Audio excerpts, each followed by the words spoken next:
Olá, meu nome é Rafaela e através desse vídeo nós vamos discutir um pouco sobre a estimativa de emissão de poluentes atmosféricos de uma termoelétrica a gás natural.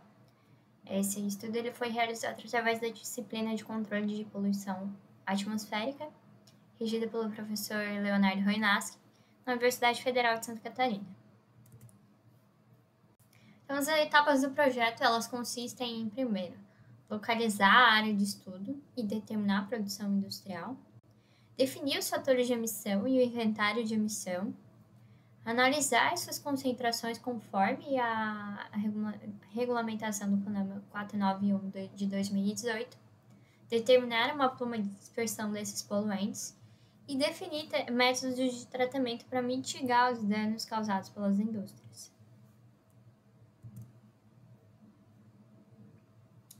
Então, a nossa área de estudo está localizada no município de Itajaí, com área de 289 km², 219.536 habitantes. Um raio de influência utilizado é de 50 km. E o período analisado foi no dia 1º de janeiro de 2019 até o dia 31 de dezembro de 2019. Então, foi um período de um ano. Nessa área de estudo, a gente tem a influência de duas indústrias e que também serão analisados em conjunto com as emissões veiculares do local. E através do mapa, a gente são indicados aqui como nova fonte a nossa termoelétrica a gás natural. Mas por que analisar as emissões de uma termoelétrica a gás natural, né? A gente observa que a termoelétrica a gás natural, ela tem ganhado cada vez mais espaço na matriz energética mundial. E ela constitui de uma fonte de energia bastante versátil e com disponibilidade de recursos.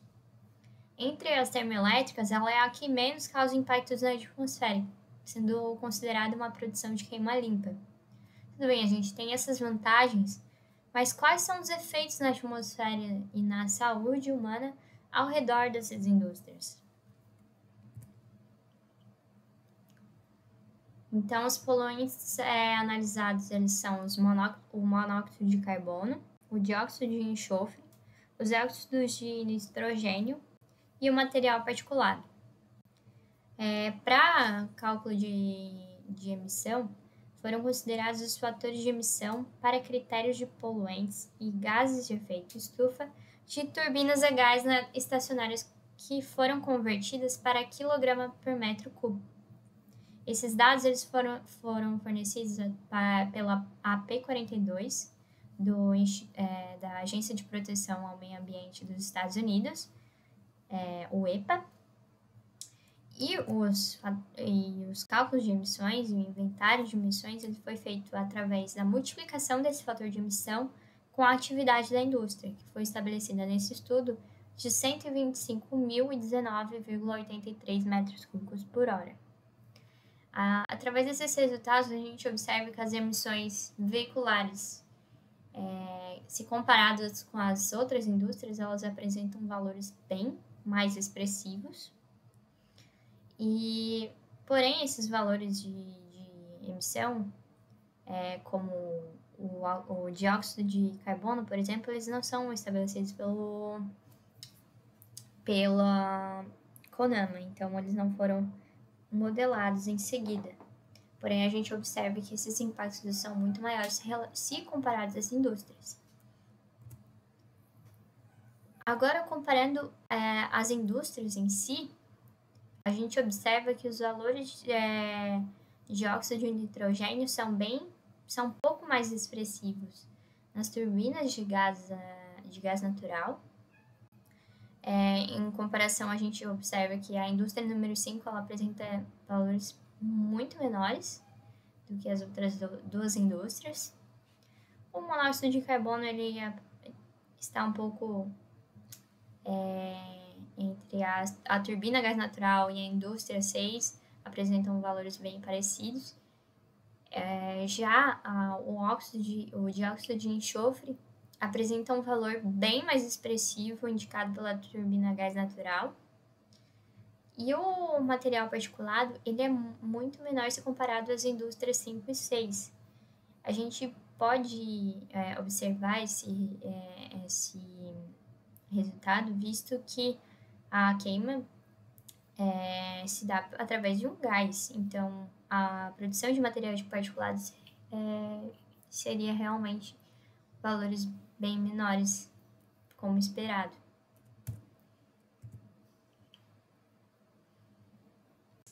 Então, em seguida, nós realizamos a modelagem através da ferramenta AirScreen para analisar a dispersão desses poluentes. O modelo AirScreen ele é fortemente recomendado pela EPA, sendo possível verificar os níveis de concentração ao longo da distância da fonte poluidora. E o modelo ele foi feito a partir da escolha de 3 alturas para a chaminé: 100 metros, 150 metros e 200 metros. Os parâmetros que foram utilizados para a modelagem, ele consiste na temperatura de 350 Kelvin como temperatura de saída, o vento de 10 metros por segundo, temperatura máxima de 287 e temperatura mínima de 302. Em seguida, a gente vai analisar também a rugosidade do solo, a coeficiente de albedo e razão de Bowen.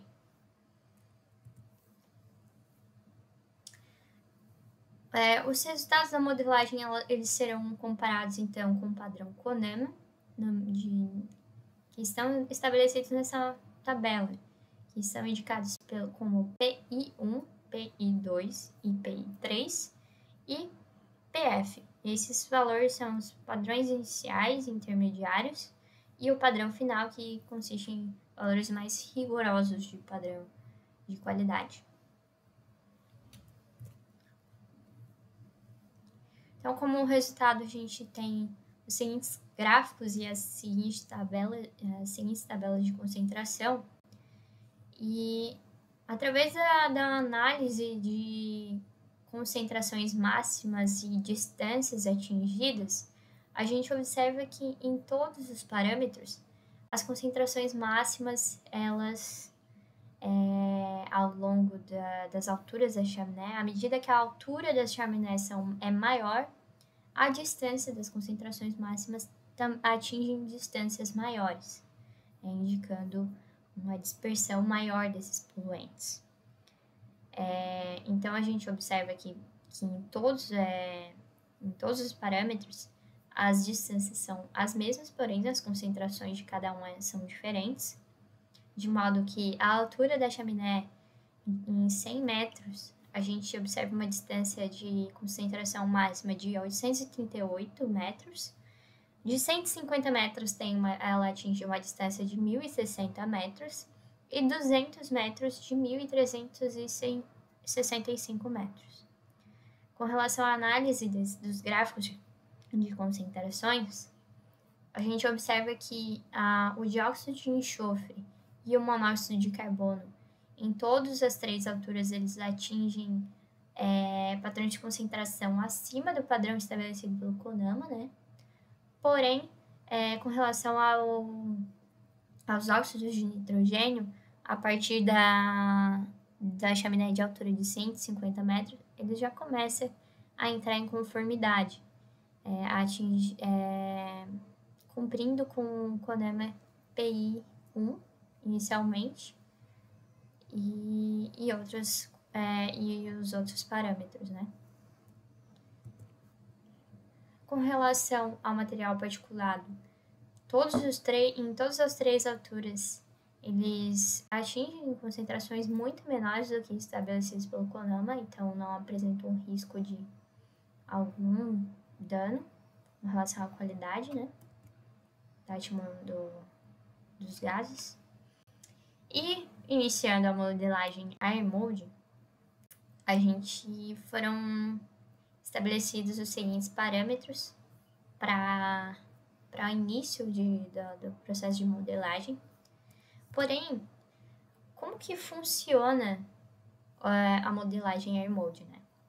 A AirMold ele consiste em analisar, em obter como resultados as concentrações máximas, a pluma de dispersão e o número de violações do padrão estabelecido ao longo do tempo. Porém, para obter esses resultados, a gente tem duas modelagens que são feitas anteriormente, que são os dados meteorológicos obtidos através da modelagem AirMatch, que tem como resultados os arquivos indicados de nome meteo.sfc e meteo.pfl, e o AirMap, que ele nos dá uma grade de receptores ao longo da área de estudo, que nos dará como resultado o recept.ro. Esses arquivos eles são processados em conjunto com os dados das fontes emissoras, e em seguida nós vamos ter os nossos resultados, que aqui a gente observa a pluma de dispersão de material particulado, tanto no tempo médio de 24 horas estabelecido pelo CONAMA, quanto o período anual. As cores elas foram indicadas aqui no tempo médio de 24 horas com a intenção de mostrar que em boa parte da dispersão ela atinge valores maiores do que o estabelecido pelo CONAMA, que é a concentração de 50 microgramas por metro cúbico. E a gente observa que o número de violações é bastante expressivo, sendo que o número máximo de violações é de 260, e esse número de violações ele se concentra próximo à indústria 06, indicando que o responsável pela emissão desse material particulado se dá através dessa indústria. Esse mesmo comportamento a gente observa na pluma de dispersão anual, que também circunda a área de influência da indústria 06, porém, à medida que a gente analisa distâncias maiores, elas entram em concentrações um pouco menores do que estabelecidas pelo padrão do CONAMA. Porém, as violações ainda ocorrem. Com relação à pluma de dispersão de óxido de nitrogênio, são analisados o tempo médio de 1 hora e o anual, e são observadas as violações de máximas próximas do valor de 55, e a dispersão ela é um pouco aleatória, né? Porém, a gente observa, aqui foi indicado através do mapa de elevação da região, que aqui se concentram elevações maiores. Portanto, a gente pode assumir que a deposição desse poluente ocorre onde a elevação da área de estudo é maior, se comparada à elevação onde as indústrias se localizam. Já a gente observa na dispersão anual que essas violações elas não ocorrem, portanto, elas estão em conformidade com o padrão CONAMA, visto que nós estamos analisando a escala temporal anual, nesse caso. Por outro lado, a gente tem as plumas de dispersão de monóxido de carbono e dióxido de enxofre, onde não ocorreram a violação dos padrões estabelecidos. A escolha das cores foi feita somente para indicar valores maiores ou menores, porém nenhum desses dois elementos infringem os padrões do CONAMA. E a dispersão ela se concentra mais próximas da indústria 06, tanto para monóxido de carbono quanto para dióxido de enxofre, indicando que o impacto maior na atmosfera nessa região de estudo se dá através da indústria 06, né? E quais seriam as medidas de controle para análise desse estudo?